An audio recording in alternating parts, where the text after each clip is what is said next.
അത് നമ്മൾ ഒരു ദിവസം രാത്രി 2 മണിക്ക് ഒരു കളി കഴിഞ്ഞ് തിരിച്ചു വരുമ്പോഴാണ് ഭൂമി നടുക്കിൽ നിന്ന് ഒരാൾ പുലർച്ചയ്ക്ക് 2 മണിക്ക് ടൗണിൽ നിൽക്കുന്നത് കാണുന്നത്. അപ്പോൾ എന്താ ചോദിച്ചപ്പോൾ കോഴിക്കോടൊക്കെ ഡയാലിസ് ചെയ്യാൻ വേണ്ടിയിട്ട് 2 മണിക്ക് ജീപ്പിൽ പോവാണ് അന്നത്തെ കാലത്ത്. അപ്പോൾ ആ ഒരു 2004 ജീപ്പിൽ പോയിട്ട് അവിടെ നിന്ന് തിരിച്ചിട്ട് ഡയാലിസിസ് ചെയ്ത് വരുമ്പോഴേക്കും കൂടെ ഒരാൾ വേണം, വണ്ടി വേണം, അവിടുത്തെ ചിലവ്, ഇങ്ങനെ ഒരു ആവശ്യം കണ്ടപ്പോഴാണ് നമ്മളൊരു ജനകീയമായ രീതിയിൽ തണൽ ഡയാലിസിസ് നടത്തുന്നത് കാണുകയും അവരുമായിട്ട് സഹകരിച്ചുകൊണ്ട് 4 മെഷീൻ മേടിച്ചു കൊടുക്കുന്നൊരു സംരംഭം ആരംഭിക്കുന്നത്. സ്റ്റാർട്ടിങ്ങിൽ നേരിട്ട വെല്ലുവിളി എന്തൊക്കെയായിരിക്കും?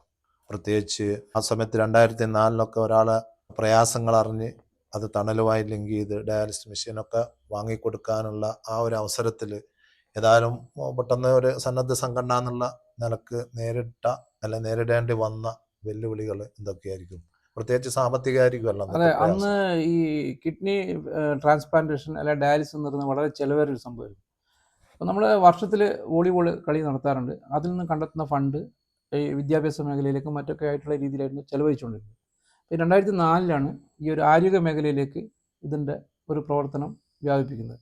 അപ്പം അന്ന് നമ്മൾ ജനകീയ കലക്ഷനിൽ കൂടി ഈ ഒരു വോളിബോളിൻ്റെ സപ്പോർട്ടോടുകൂടി ആ ഒരു ട്രാൻസ്പ്ലാന്റേഷൻ നമുക്ക്, അത് സർക്കാർ ഹോസ്പിറ്റലാണ് ചെയ്തെങ്കിലും അതിൻ്റെ ചിലവ് കണ്ടെത്താൻ പറ്റി. 2012 നമ്മൾ വാണിമേലിൽ വലിയൊരു അന്ന് ബോബി ചെമ്മണ്ണൂരൊക്കെ ഉദ്ഘാടനം ചെയ്ത ബോച്ചയ്ക്ക് അന്ന് അത്ര പ്രശസ്തമാകുന്നതിന് മുമ്പേ ഒരു 2012 ഒരു അഖിലേന്ത്യാ വോളി നമ്മൾ സംഘടിപ്പിക്കും. അതിൽ നിന്ന് കണ്ടെത്തിയ ഫണ്ടിൽ കൂടി പിന്നെ ഖത്തർ പ്രവാസി, നമ്മുടെ വാണിമേലിലെ ഏറ്റവും കൂടുതൽ പ്രവാസികൾ ജോലി ചെയ്യുന്നത് ഖത്തർ മേഖലയിലാണ്. അന്ന് 500ഓളം പേരുടെ ഖത്തർ പ്രവാസി സംഘടനയായിരുന്നു അന്ന് നമുക്ക് ഒരു മിഷൻ സംഭാവന ചെയ്തുകൊണ്ട്. കാരണം ഖത്തറിൽ മറ്റ്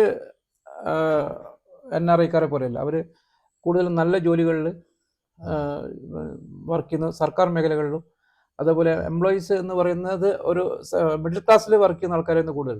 അപ്പോൾ അവരുടെ ഒരു സപ്പോർട്ട് കൂടിയായിരുന്നു അന്ന് ഈ ഒരു സംരംഭം വിജയിക്കാനുള്ള പ്രധാന കാരണം. കാരണം ഖത്തർ പ്രവാസി, വാണിമേൽ ഖത്തർ പ്രവാസി ഫോറമായിരുന്നു, പിന്നെ നാട്ടുകാരുടെ സഹകരണമായിരുന്നു, പിന്നെ നമ്മുടെ മേഖലയിലെ സർക്കാർ ജീവനക്കാരുടെ ഇടയിൽ നിന്നും ഒരു നല്ലൊരു വിഹിതം നമുക്ക് വന്നിരുന്നു. അങ്ങനെയാണ് ഈ ഒരു സംരംഭം അന്ന് വിജയിച്ചത്.